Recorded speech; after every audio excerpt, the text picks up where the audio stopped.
बाहागर भोजी हो कि व्रतघर भोजी जदि किसी स्पेशल खीरी बनाई थाए ना ताहा छेना खीरी। आज आम एमती खीरी घरे बनइबा। आपण या जेकोसी पूजा पर्व में बनईकी ठाकुर को भोग लगे पारे। ये छेना खीरी देखिकी जानीपे केते क्रीमी बनी और केते गाढ़ा बनी। आपण मैंने एमती खीरी घरे प्रस्तुत करें से भिडटी को फुल वाच करूँ आ सबू टिप्स फॉलो करूँ आमती छेना खीरी बनातु आ निजे खातु घरे समस्त को खुआतु घरे समस्ते बहुत ही पसंद करेंगे। नमस्कार टेस्टी ओडिया फूड को आपण समस्त को अनेक अनेक स्वागत। छेना खीरी बनवाई ये देखो 1 लिटर क्षीर ये छेना मुझे छेना ये आमको पूरा सॉफ्ट छेना दरकार पूरा नरम नरम छेना दरकार। तो से आपण कौन करेंगे क्षीर को पूरा भल कि आगे फुटेदेवे फुटेदेला गैस को बंद करदे बंद करदे 2 चामच भिनेगार रे 4 चामच पखापाखि पानी देदेवे जी भिनेगार तो डबल पानी देदेवे और सेटा देदेकी आपण छेनाटा को छिंडेदेवे छिंडेदेकी आउ तापर बेसी मो फुटेबेनी फुटेले छेनाटा टाण हो तो सांगे सांगे ताको छाणीदेवे गोटे कपड़े चिपुड़ी रखीदेवे से पूरा सॉफ्ट छेना हम। ये देखूँ मुझे फुल फैट मिल्क नहीं फुल फैट मिल्क नेले आमर छेना खीरीटा बहुत ही बढ़िया हम क्रीमी क्रीमी लगे। तो 1 लिटर मुझे क्षीर नहीं। तो ये चलतु नेक्स्ट प्रोसेस को जीवा। मुझे गोटे कड़ई बसईकी गोटे छोट चामच ये चीनी दे दूची। यहाँ पूरा ऑप्शनल अच्छी चीनी न देकी भी आप डायरेक्ट क्षीर पकईकी कड़ई करेंगे किंतु एमती देले तार टिके कलर भल आसो। सांगे सांगे गैस फ्लेम को लो रखिए लो रे से टिके जस्ट हल्का कलर आसीगले तो आम कौन करवा ये क्षीरटा को पकईदबा। क्षीर पकईदे ये गैस फ्लेम को हाई रखिए हाई फ्लेम रे आपको भल कि गोलेदबा। जो चीनीटा आम काड़ामाइज करते तो सेटा भल कि मिसीज। तो हाई फ्लेम रे रखीदे हाई फ्लेम रे फुटिया को प्रथम छाड़ीदबा। देखो यहाँ पूरा भलसे फुटीगला क्षीरटा क्षीरटा फुटीगला यहाँ कौन करवा जो सरटा आर बाहर ताकू कौन करवा गोटे चामच या डंकी साहाय्य आम कौन करवा से सरटा को सब एमती कड़े रे साइड की नवा। तो आमको क्षीरटा फुटे फुटे की पूरा जमती हाफ हम से पर्यंत आमको क्षीरटा को फुटे पड़ो। ये आपको आधा घंटा 45 मिनट पखापाखि लगी पूरा लो फ्लेम रे एटा फुटेबे और जिते बड़े 5 मिनट फुटाउथिबे और जमती सरटा बाहर थिबो तो ताकू एमती साइड कर दउथिबे। देखि परथिबे मु एठी 5-7 मिनट लेखा छाड़ी दिए टिके सेटा जमती फुटी की सर आसी जाए तो सरटा को एमती साइड रे एमती रखिदबा सब रखिदबा पुणी तापर 5 मिनट छाड़दबा पुणी तापर एमती फुटी आसी सरटा हो जिवो तो ताकू भी एमती साइड रे रखिदबा। एमती करिया द्वारा खीरीटा पूरा पूरा राबिड़ी भलिया लच्छादार पूरा बनिबो और बहुत ही टेस्टी लागिबो।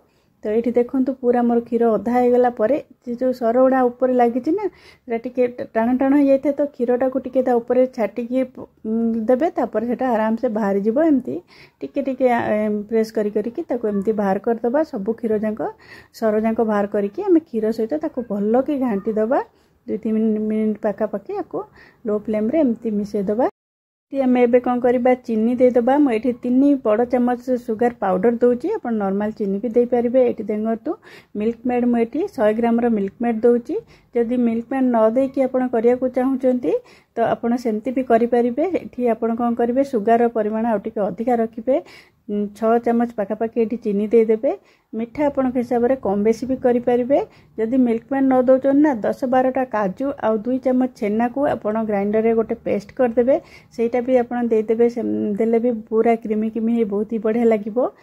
तो ये देखूँ ताकू टे मिसेदबा चीनी जेहेतु पड़ी ना टे पानी बाहर 3-4 मिनट ये फुटेदेवे। फुटेला आम कौन करवा जो छेना रखी तो छेनाटा पकईदबा और ध्यान रखिए छेनाटा जमी सॉफ्ट हम ना आपण खीरी से टेस्टी हम आ बहुत भल लगे। तो ये देखो छेना जदि टे टाण हो ना पूरा जमी रबर खाइला भाया लगे सहित भल कि मिसबनी क्षीर सहित से पूरा टाण टाण हो।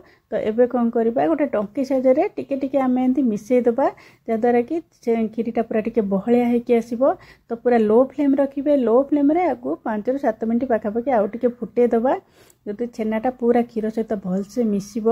तो ये देख पारे टिके जो टिके बड़ बड़ छेना खंड अच्छी ना ताकू आम कौन करमती डंकी या चामच साहाय्य एमती मिसेदबा पूरा खीरीटा पूरा बहलिया हम। यहाँ ठंडा होगला ना पूरा आहरी बेसी बहलिया हो। यहाँ एति पूरा ठीक अच्छी नॉर्मल अच्छी। तो 8 बेसी आप बहलिया रखिबेनी नेक्स्ट प्रोसेस को जीवा। ये देखो गोटे तड़का पैन बसैकी गोटे छोट चामच पाखापाखि घी दे दूची।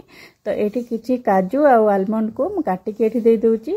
ड्राई फ्रुट्स आपण हिसाब से आप कम बेसी करें, स्किप भी करें, किंतु ड्राई फ्रुट्स देले टेस्ट बहुत ही बढ़िया आसता है। पिला माने खाया को बहुत ही पसंद करता। ये देखो टिके लो फ्लेम रे भाजिला परे आम ये किसमिश देदेबा। अधा भाजी पाखापाखि भाजी गला परे तो किसमिश देकी आउ किसी सेकेंड एमती भाजवा। किसमिशटा देखिपे ये भल कि फुली आसो जमी। तो आम गैस को बंद कर देकी ताकू नहीं आम पकईदबा आधे। ये देखो गुजराती गुंड मु अधा छोट चामच पाखापाखि देदेली, बहुत बढ़िया फ्लेवर आसो।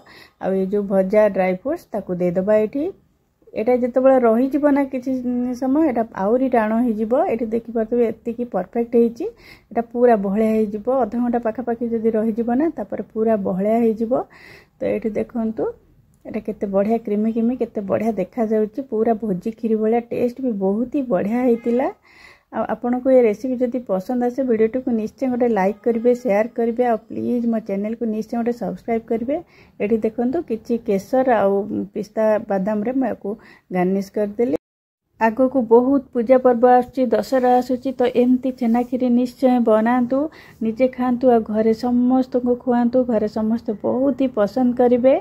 आउ मोर चैनल को निश्चय गोटे लाइक शेयर सब्सक्राइब करेंगे। आज रही पुणी आसबे आ गोटे नुआ रेसिपी नहीं कि।